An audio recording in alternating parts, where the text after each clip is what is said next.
அனைவருக்கும் வணக்கங்க. 2026ஆம் ஆண்டில் முக்கிய கிரக பயிற்சியான சனி பயிற்சி நடக்க இருக்குங்க. எந்த தேதியிலன்னு பார்த்தீங்கன்னா, மார்ச் 6ஆம் தேதி நடைபெற இருக்கு.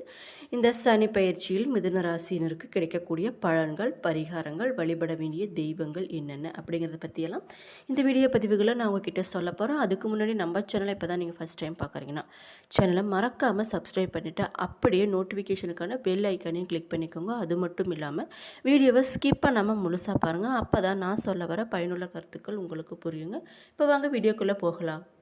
ஒவ்வொரு கிரகங்களும் பார்த்தீங்கன்னா ஒரு குறிப்பிட்ட கால இடைவெளியில் ஒரு ராசியில் இருந்து மற்றொரு ராசிக்கு பெயர்ச்சியாவது வழக்கமாக இருக்குங்க.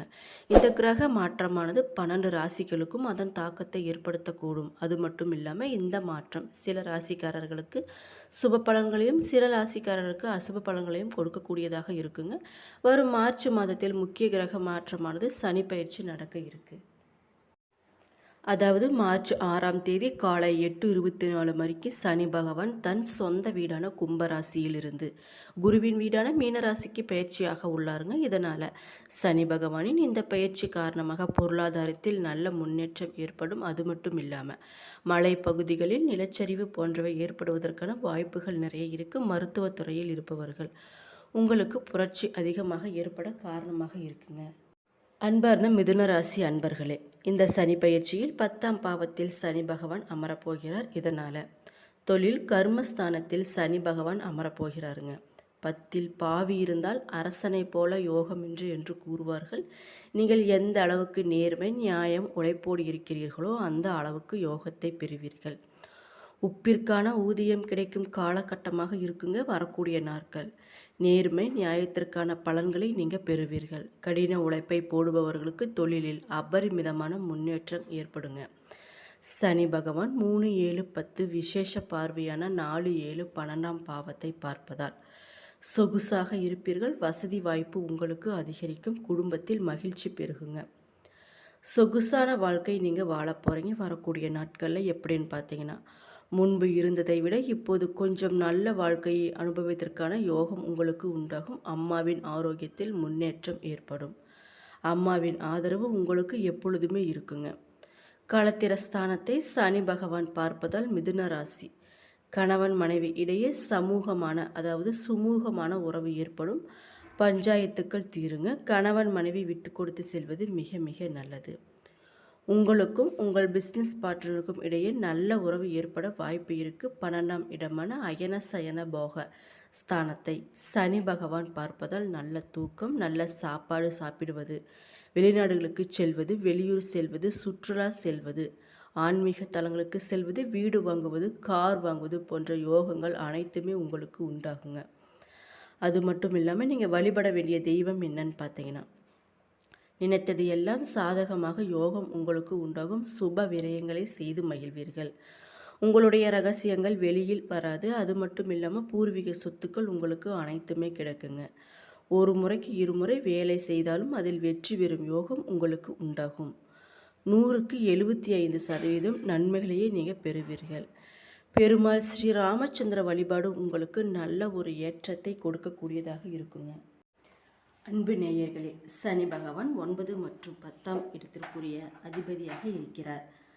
அவர் பார்த்தீங்கன்னா இப்போது 10ஆம் இடமான தொழில் மற்றும் கர்மஸ்தானத்தில் சஞ்சரிக்கிறார். இதனால் பார்த்தீங்கன்னா கர்ம சனி என்றும் இது அழைக்கப்படுதுங்க. 10ஆம் இடத்தில் சனி அமர்வது என்பது கடின உழைப்பை தர வேண்டிய ஒரு காலகட்டமாக இருக்குங்க. சோம்பலுக்கு இடம் கொடுக்காமல் சுறுசுறுப்பாக செயல்படுபவர்களுக்கு இந்த பயிற்சி மிக சிறந்த பலன்களை அளிக்கக்கூடியதாக இருக்குது. இந்த ஆண்டின் பிற்பகுதியில் குரு பகவான் உங்கள் ராசிக்கு 2ஆம் இடத்திற்கு வரும்போது சனியின் தாக்கத்தால் நீங்கள் மேற்கொண்ட கடின உழைப்பிற்கான பலன்கள் உங்களுக்கு இரட்டிப்பாக கிடைக்க போகுதுங்க. 12 ஆண்டுகால ஒரு கடினமான சுழற்சி முடிந்து இனி வரும் காலம் உங்களுக்கு ராஜயோகமாக அமையப் போகுதுங்க. சனியின் பார்வை உங்கள் ராசிக்கு 12, 4, 7 ஆகிய இடங்களில் விழுவதால் குடும்ப விவகாரம் மற்றும் வெளிநாடு பயணங்களில் திட்டமிட்டு நடைமுறைகளை கடைபிடிப்பது மிக மிக அவசியம். குடும்ப உறவுகளில் பார்த்தீங்கன்னா சிறு குழப்பங்கள் அல்லது புரிதல் குறைபாடுகள் ஏற்படும் என்பதால் கவனமாக இருந்துக்கோங்க. ஜூன் 2020க்கு பிறகு அவை அனைத்தும் நீங்கி அமைதியான சூழலை உங்களுக்கு நிலவும். வாழ்க்கை துணையின் உடல் நலத்தில் அக்கறை தேவைங்க. பொருளாதார ரீதியாக செலவுகள் உங்களுக்கு கட்டுப்பாட்டிற்குள்ளே இருக்குமாறு வச்சுக்கோங்க. பணவரவு சீராக இருக்கும். அது மட்டும் இல்லாமல் பூர்வீக சொத்துக்கள் மூலம் திடீர் லாபம் உங்களுக்கு கிடைக்குங்க. பழைய கடன்களை அடைப்பதற்காக வழிகள் நிறைய இருக்குது உங்களுக்கு. குடும்பத்தில் சுபகாரியங்கள், குறிப்பாக திருமணம் அல்லது கிரக பிரவேசம் போன்ற நிகழ்ச்சிகள் நடைபெற வாய்ப்பு நிறைய இருக்குது. தொழில் மற்றும் உத்தியோகத்தில் பார்த்தீங்கன்னா உங்களுக்கு நிலையான தன்மையே நிலவக்கூடியதாக இருக்குங்க. பணியிடத்தில் அதிக பொறுப்புகள் உங்களுக்கு வழங்கப்படும். அது மட்டும் இல்லாமல் புதிய தொழில் தொடங்க நினைப்பவர்களுக்கு இது சரியான ஒரு நல்ல தருணமாகவே இருக்க போகுதுங்க. சனி பகவான் உங்கள் தொழில் ஸ்தானத்தில் இருப்பதால் அடிமட்டத்திலிருந்து உழைப்பவர்களுக்கு உயர்ந்த பதவிகள் தேடி வரக்கூடிய நாட்களாக வரக்கூடிய நாட்கள். உத்தியோகத்தில் இருப்பவர்களுக்கு இடமாற்றம் அல்லது பதவி மாற்றம் கிடைக்குங்க. சக ஊழியர்களின் ஒத்துழைப்பு உங்களுக்கு முழுமையாக கிடைக்கும். அது மட்டும் இல்லாமல் இந்த 2026ஆம் ஆண்டின் 2ஆம் பாதி பணவரவு மற்றும் தொழில் முன்னேற்றத்திற்கு மிகவும் ஒரு நல்ல சாதகமான காலகட்டமாக இருக்கும். கல்வியில் மாணவர்கள் சிறப்பான முன்னேற்றம் காண்பார்கள். அது மட்டும் இல்லாமல் நீண்ட நாட்களாக புரியாமல் இருந்த பாடங்கள் இப்போது கொஞ்சம் நன்றாக புரிய ஆரம்பிக்கும். ஆசிரியரின் வழிகாட்டுதல் உங்களுக்கு பேரு உதவியாக இருக்கக்கூடியதாக இருக்குங்க. கலைத்துறையில் இருப்பவர்களுக்கு கடின உழைப்பிற்கு பிறகு நல்ல வாய்ப்புகள் கிடைக்கும். அது மட்டும் இல்லாமல் உங்கள் படைப்பாற்றல் மிக்க பணிகள் பாராட்டப்படக்கூடியதாக இருக்குது. உங்களின் கலை திறமையை வெளிப்படுத்த சரியான வாய்ப்பு அமையக்கூடிய நாட்களாக வரக்கூடிய நாட்கள் இருக்குங்க. கலைஞர்களுக்கு புகழும் திறமைக்கேற்ற அங்கீகாரமும் கிடைக்க போகுது. சமூக வலைத்தளங்கள் மூலம் உங்கள் பெருமை கலை உலகம் முழுவதும் பரவப்போகுதுங்க. மிதுனம் ராசியினர் சனிக்கிழமைகளில் வில்வ அர்ச்சனை செய்து சிவ வழிபாடு செய்து வந்தால் சிறந்த ஒரு பரிகாரமாக இருக்கும். துளசி செடியின் அருகில் தீபம் ஏற்றி வழிபடுவதும், சனிக்கிழமைகளில் ஏழைகளுக்கு அன்னதானம் செய்வதும் சனியின் தாக்கத்தை கொஞ்சம் கொஞ்சமாக குறைக்குங்க. பணியிடத்தில் தேவையற்ற வாக்குவாதங்களை தவிர்த்து உங்கள் கடமையில் மட்டும் கவனம் செலுத்துவது உங்களை அனைத்து உச்சத்திற்கும் உயர்த்துங்க. கோவிலை வலம் வருவதும் பிரதோஷ காலங்களில் நந்திக்கு பால் அபிஷேகம் செய்வதும் மன அமைதி தரும். தினசரி கருப்பு பசுவிற்கு உணவளிப்பது சனியின் அருளை பெறுவதற்கு சமமாக இருக்குங்க. பொதுவாக சொல்லப்போனால் உங்கள் ராசிக்கு 8, 9 உரிய சனி பகவான் இப்போது 10ஆம் இடமான ஜீவனஸ்தானத்துக்கு வருகிறாருங்க. மீனம் சனியின் நட்பு வீடு என்பதுடன் அங்கே குருவின் பார்வையும் பதிய இருக்குங்க. இதனால் உங்களுக்கு பார்த்தீங்கன்னா உழைப்புக்கு ஏற்ற உயர்வுக்கு வர தொடங்குங்க.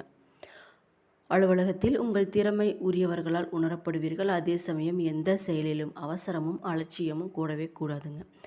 இடமாற்றம் பதவி மாற்றம் வந்தால் மறுக்காமல் ஏற்றுக்கோங்க.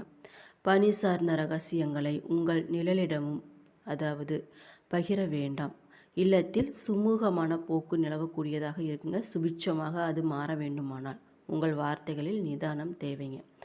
குடும்ப பொறுப்புகள் எதையும் தட்டி கழிக்க வேண்டாம். விலை உயர்ந்த பொருட்களை இரவல் தரவோ பெறவோ கூடாதுங்க. பத்திரங்கள் எதையும் வங்கி பாதுகாப்பில் வைப்பது மிக மிக நல்லது. ஒரு முறை பஞ்சவப்படி சென்று அனுமனை வழங்குவது உங்களுக்கு அனைத்துமே சாதகமாகவே அமையக்கூடியதாக இருக்குங்க. வரக்கூடிய நாட்களில் உங்களுடைய தொழில் ஒரு நல்ல லாபம் கிடைக்கக்கூடியதாக இருக்குங்க. குறைந்த ஊதியத்தில் வேலை பார்த்து வருபவர்களுக்கு நல்ல நிறுவனத்திலிருந்து வேலைக்காக அழைப்புகள் நிறைய வரும். பதவி உயர்வு சம்பள உயர்வு காத்திருப்பவர்களுக்கு நல்ல செய்தி கிடைக்கக்கூடிய நாட்களாக வரக்கூடிய நாட்கள் இருக்குங்க. அலுவலகத்தில் உங்கள் திறமைக்கான அங்கீகாரம் கிடைக்கும். அது மட்டும் இல்லாமல் பணி சார்ந்த ரகசியங்களை பிறரிடம் பகிர வேண்டும். குடும்பத்தில் சுமூகமான போக்கே நிலவக்கூடியதாக இருக்குங்க. தைரிய வீரிய காரகரான செவ்வாயின் நட்சத்திரத்தில் நீங்கள் பிறந்து இருந்தாலும் 1, 2ஆம் பாதமான ரிஷபத்தில் பிறந்தவர்களுக்கு சுக்கிரன் ராசி நாதனாகவும் 3, 4 பாதமான மிதுனத்தில் பிறந்தவர்களுக்கு புதன் ராசிநாதனாகவும் உள்ளார்கள். உங்கள் நட்சத்திரதாபதி யாருன்னு பார்த்தீங்கன்னா செவ்வாய்க்கு சனி பகைவர் என்றாலும் அவர் சஞ்சரிக்கும் இடத்திற்குரிய பலன்களை உங்களுக்கு வழங்கக்கூடியவராக இருக்காருங்க. மிருகசீரிடம் 1, 2 பாதத்தினருக்கு சனி பகவான் லாபஸ்தானத்திலும் 3, 4ஆம் பாதத்தினருக்கு ஜீவஸ்தானத்திலும் சஞ்சரிக்கிறார். அது மட்டும் இல்லாமல் உங்களுடைய 3, 4ஆம் பாதத்தினருக்கு செய்து வரும் தொழில் பார்த்து வரும் உத்தியோகத்தில் உழைப்பையும் நெருக்கடிகளையும் போராட்டங்களையும் அதிகரிக்கப்படுவாருங்க.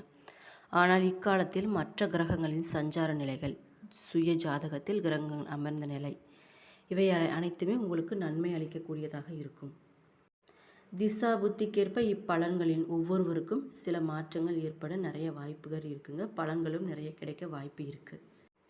என்ன நண்பர்களே, இந்த வீடியோ பதிவுகளில் மிதுன ராசி நேயர்களுக்கு சனி பயிற்சியோட பலன்கள் எப்படி இருக்குது, எது மாதிரியெல்லாம் இருக்குது, அவங்க என்னென்ன பண்ண வேண்டும் பண்ணக்கூடாது, வணங்க வேண்டிய தெய்வங்கள், பண்ண வேண்டிய பரிகாரங்கள், இப்படியெல்லாம் இந்த வீடியோ பதிவுகளை நான் உங்ககிட்ட சொல்லியிருக்கேன்.